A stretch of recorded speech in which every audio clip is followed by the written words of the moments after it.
Karena kan di pet hotel itu bukan cuma anjing kita doang ya, titer antibody atau daya tahan tubuh dia itu kan lama-lama terhadap vaksin itu menjadi penting untuk kita. Hai Pet Parents, lebaran sebentar lagi nih. Banyak dari kita bakal mudik atau liburan. Tapi bagaimana dengan anabul-anabul kesayangan kita? Gak semua tempat ramah anabul dan perjalanan jauh bisa bikin mereka stres. Solusi terbaiknya menitipkan anabul di pet hotel, keluarga, kerabat, atau teman. Tapi biar mereka tetap aman dan nyaman dan gak stres nih, ada beberapa hal yang harus diperhatikan. Bersama saya Nadia, di episode kali ini kita bakal ngobrol seru seputar menitipkan anabul saat liburan lebaran bareng Dr. Dendi. Halo Dok, thank you udah datang di sini. Halo Nat. Kita sudah dadah dulu. Nah, kalau dokter nih, tiba lebaran bawa anabulnya nggak nih? Ya, biasanya tergantung sih. Kalau sekarang kan udah mulai banyak juga ya tempat liburan yang pet friendly, jadi kita bisa bawa anabul. Kalau ada tempat-tempat liburan yang kayak gitu, biasanya saya bawa juga sih anabul saya supaya nggak stres. Cuma kan kadang kita harus perginya ke tempat-tempat yang nggak pet friendly ya, tempat liburannya. Jadi kalau seperti itu biasanya saya titipin sih. Oh gitu Dok, kalau dititipin ke pet hotel kira-kira harus gimana nih Dok? Biasanya ada beberapa hal sih. Kalau kita mau nitipin di pet hotel, jadi kita harus cari pet hotel yang memang terpercaya gitu. Biasanya kita lihat dulu sih dari fasilitasnya, terus kita harus lihat juga dari keamanannya kayak gitu. Biasanya fasilitas mungkin kita bisa lihat dulu nih dari kandang. Kita kan anabulnya beda-beda, ada yang kecil, ada yang besar.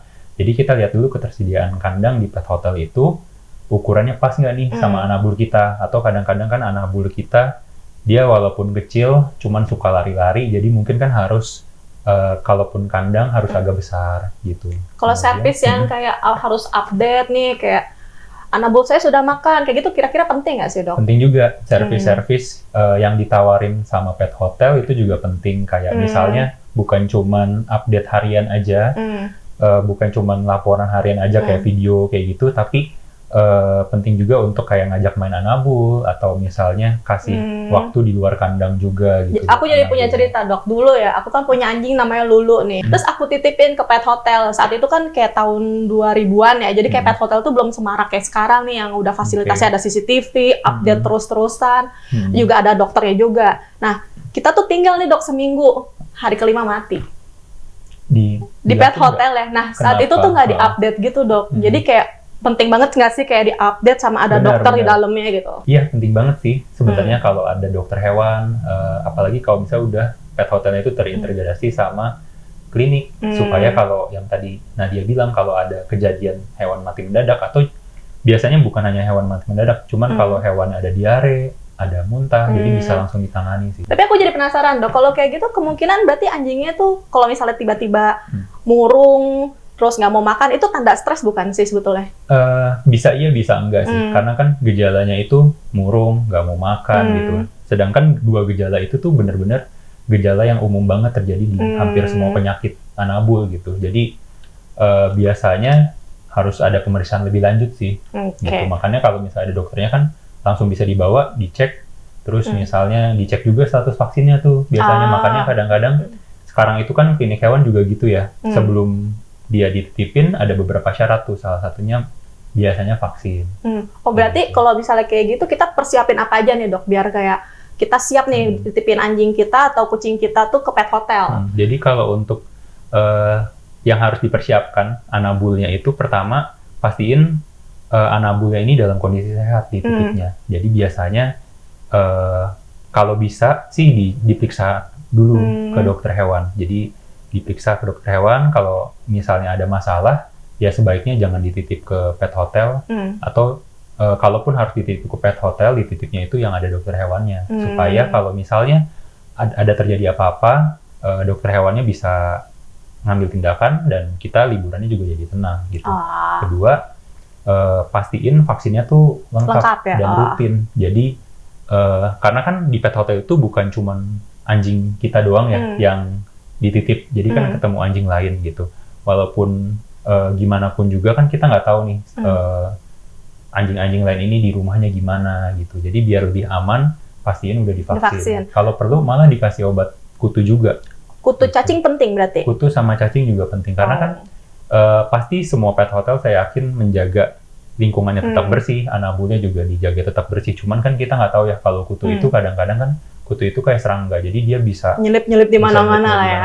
Terus nanti kalau misalnya kita nggak kasih obat kutu, ya takutnya ketularan lah kutu dari tempat itu.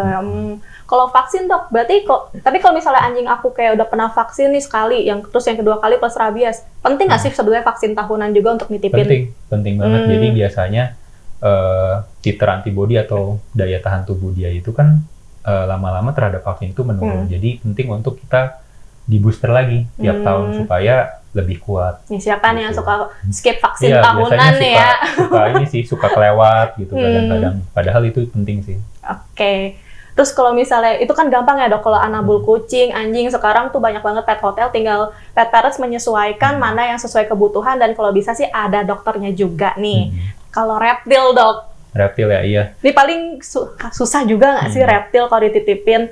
Paling bisa mungkin ke temen kali ya, kalau yang nggak ikut lebaran atau nggak ikut jalan-jalan gitu. Reptil gitu kan, reptil itu memang banyak ya jenisnya, ada kura-kura, ada ular, ada kadal-kadalan. Nah itu biasanya kalau untuk menitipkan sudah harus di tempat yang memang udah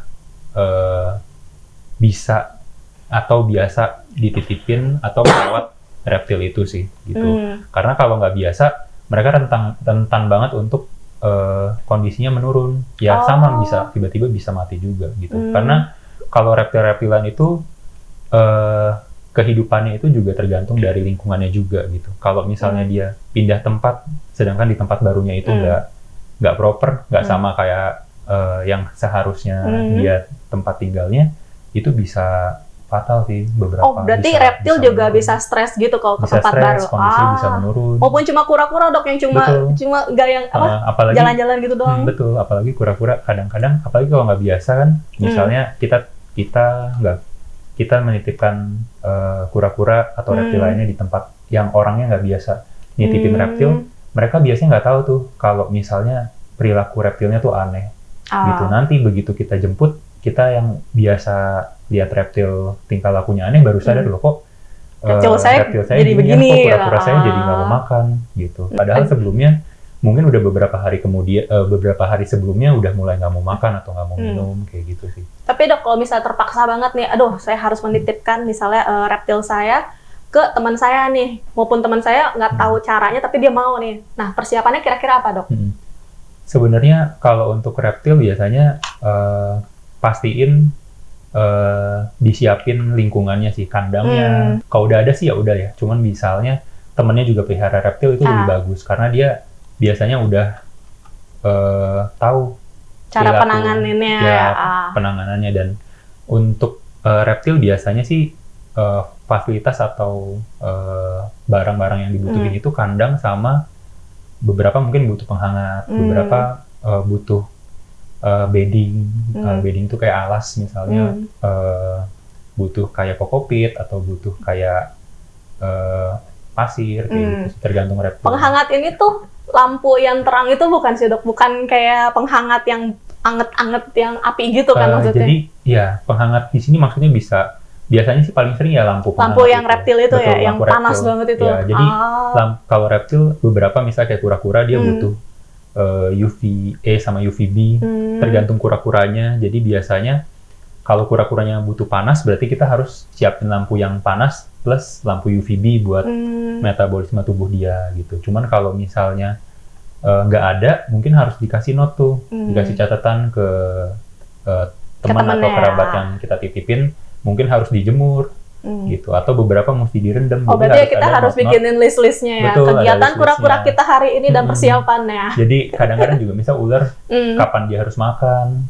Karena kan kalau ular nggak tiap hari makan, bisa seminggu sekali baru makan. Makanya biasanya udah dijadwalin tuh. Kalau misalnya kita punya ular, dititipin ke teman kita itu juga udah harus tahu makanannya apa, kapan dia makan, kayak gitu sih. Sama nggak sih dok kalau kita nitip anabul ke keluarga kita juga, berarti kita harus bikin listnya nih, ini kegiatannya, betul, makanannya ini gitu. Iya, kalau anabul misalnya kayak anjing kucing, paling sering kan anjing kucing kelinci misalnya, itu juga sama. Jadi kita harus bikinin list-list apa aja makanan yang dia gunakan, terus jam berapa biasanya dia makan, beberapa misalnya ada obat-obatan yang harus dikasih atau vitamin yang harus dikasih, harus diinfoin juga ke orang yang kita titipin, kayak gitu sih. Nah, ini juga kayaknya penting dok ya, kita juga harus bikin list makanan yang nggak boleh dimakan oleh anabul kita nih. Apalagi kalau kita titip ke keluarga kayak, ini rendang nih, kita mut-mut, kita kasih, itu nggak boleh ya, pet parents. Benar-benar, jadi benar juga. Jadi beberapa, terutama kan anjing kucing tuh sering sensitif, baik maksudnya ada masalah kulit nanti kalau makan makanan tertentu, atau dia jadi muntah atau diare gitu, karena pencernaannya sensitif. Nah itu kalau misalnya anabul pet parents ada yang memang perutnya sensitif seperti itu, juga harus ditulis tuh di notes-nya.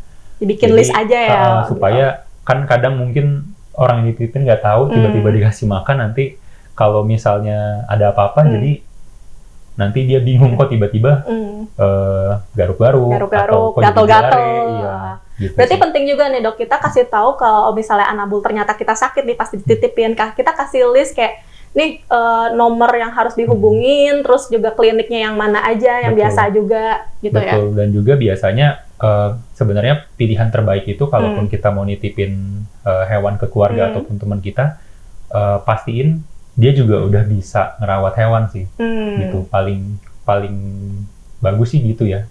Karena kalau misalnya dia belum pernah ngerawat hewan, takutnya dia nggak tahu apa-apa, tiba-tiba ya kayak tadi rendang lah ya, contohnya. Dimut-mut dulu dikasih tuh kayak banyak banget dok yang kayak gitu. Tahu-tahu diare aja pulang-pulang. Betul. Nah, kalau misalnya kita udah titipin nih terus pulang-pulang, kita harus care dong sebagai pet parents ya. Benar. Nah, perilaku-perilaku apa sih dok yang kayak kita harus sangat tahu nih? Ini kayaknya ada sesuatu nih, anjing kita atau kucing kita kayaknya lagi stres juga nih. Kira-kira perilaku-perilaku apa nih dok? Jadi setelah pulang dari penitipan ya, misalnya itu dari pet hotel atau kita habis bawa pulang dari kita titipin ke teman kita atau keluarga kita, baiknya kita cek secara umum kondisi yang biasanya normalnya itu di rumah seperti apa. Misalnya aktif nggak dia di rumah. Kalau biasanya aktif tiba-tiba lemes gitu kan, berarti dia stres atau mesti kita bawa ke dokter hewan gitu. Kadang-kadang karena penyesuaian kita pindahin ke tempat kita juga kan, dia mungkin butuh waktu juga untuk menyesuaikan lagi gitu. Cuman umumnya kalau misalnya hewannya fit-fit aja selama dititip, harusnya nggak ada masalah sih. Gitu. Sebetulnya tanda anjing stres atau kucing stres itu selain nggak mau makan sama diem aja, ada apa lagi sih dok? Yang benar-benar harus tarik banget diperhatikan gitu. Paling sering itu biasanya kalau misalnya ada masalah lah, setelah pulang dari penitipan itu, dia itu pupnya lembek, atau misalnya kayak diare, terus kadang-kadang muntah gitu. Kadang yang mesti pet parents lihat juga mungkin di kulitnya sih. Kadang-kadang kan kita nitipin hewan itu, mungkin kadang orangnya yang kita titipin itu nggak biasa gitu. Jadi mungkin misalnya mereka mandiin terus kurang kering, nanti jadi jamur. Jadi kadang-kadang setelah pulang itu kok malah jadi jamuran, hewan saya gatel-gatel, padahal makanan yang biasa dia makan. Makanya biasanya mungkin ada baiknya dicek juga tuh kulitnya, gitu sih. Terus kalau udah kayak gitu dok, udah nih, dia udah stres, nyata stresnya cuma kayak, kenapa saya ditinggal, terus dia pulang. Nah, gimana cara ngebantu nih anjing sama kucing kita tuh untuk beradaptasi lagi nih di rumah? Diajak main atau gimana dok? Umumnya kalau misalnya selama dia masih mau makan dan minum, nggak ada muntah, pupnya bagus, hanya dari segi perilaku aja, kita bisa pelan-pelan ajak main aja sih. Nanti lama-lama kalau dia udah biasa lagi, mau main lagi, aktif lagi, nanti akan normal lagi seperti biasa. Biasanya kalau kayak gitu berapa lama sih dok? Apa tergantung habit anjingnya juga gitu? Iya, sebenarnya lebih tergantung individu masing-masing sih. Jadi kalau misalnya yang normal, dia 1-2 hari, bahkan kalau misalnya dia nggak ada masalah tuh 1 hari udah normal lagi. Cuman kalau ada kayak stres atau ketidaknyamanan sebelumnya, biasanya 1-2 hari. Nah itu kalau anjing kucing ya. Kalau reptil dok, kalau stres kayak gimana? Kalau reptil stres lebih susah sih kita lihatnya sebenarnya. Cuman paling umum itu bisa kita lihat dari perilaku makannya sih. Makannya ada yang berubah, udah mulai, biasanya kalau misalnya makan sayurnya lahap banget, kalau kura-kura tiba-tiba kok dia nggak mau makan, kayak gitu sih. Oh iya dok, jadi aku punya cerita nih. Kemarin tuh temen aku keluar kota.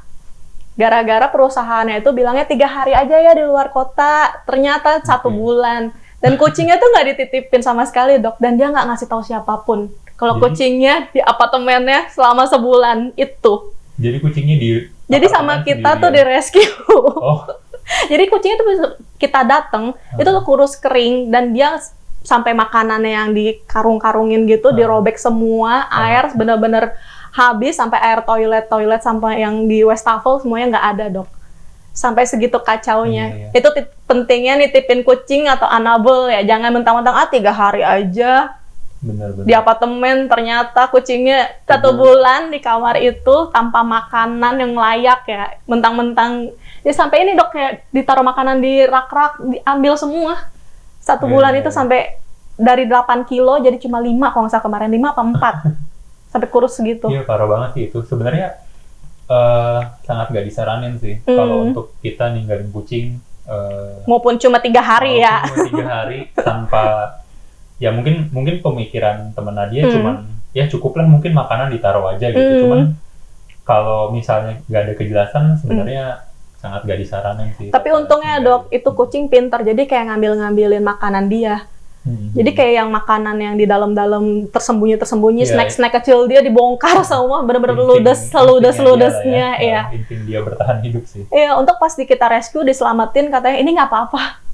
Cuma ada hidrasi ringan, untungnya ya, jangan ya guys. Iya. Oke, Dok, closing-nya kita pantun yuk. Oke. Pergi mudik hati gembira. Titip Annabelle di tempat terpercaya. Ilmu hari ini semoga berguna. See you in the next video semua. Bye-bye.